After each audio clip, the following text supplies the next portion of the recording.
Thank you, Chair. And through you, you have to feel a tiny little bit sorry for members opposite.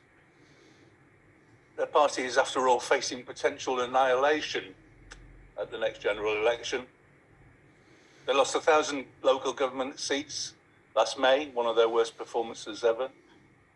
They've had the survival of their prime ministers unfavourably compared with that of a lettuce. And just last week, Rishi Sunak's approval ratings plummeted 20 points after his party's conference. And here today, we face the reality of that party in crisis, in full climate denial mode, in full congestion denial mode, clutching at straws.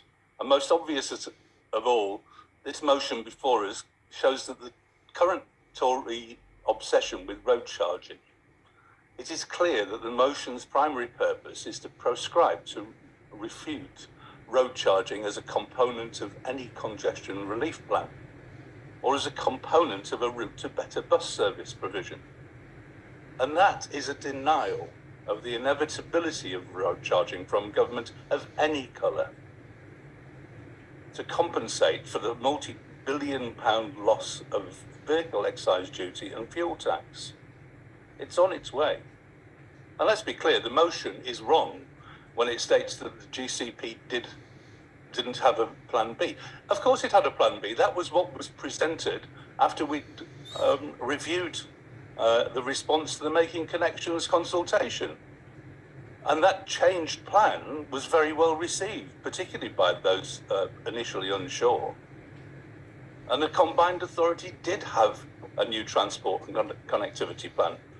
But this was met with a Peterborough Tory party in local crisis, a last-ditch tactic from their unlikely-to-survive leader, who has been prepared to put his own political survival ahead of the needs of the community. How familiar does that sound? So before it quickly degrades, Councillor Count's motion starts off well enough to bring together decision makers. Indeed, this reflects one idea already floated, something akin to locking all decision makers in a room and not letting them out until we have a decision.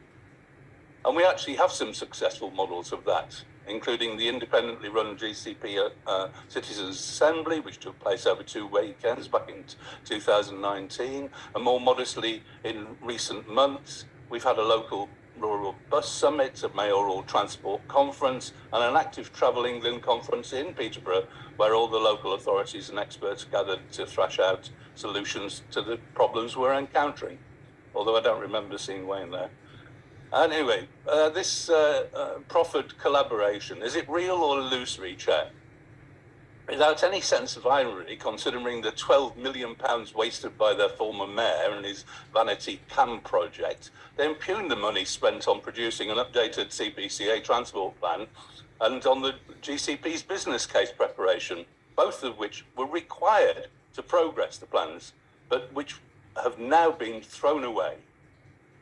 And Chair, like others in this meeting room, the leader of the opposition still seems to be pining for the days when this council was the statutory transport authority. So I was actually pleased to hear my colleague, Councillor Beckett, remind us that it's the CPCA that's the statutory transport authority. We can't make decisions without the involvement of the 6 other local authorities that make up the CPCA.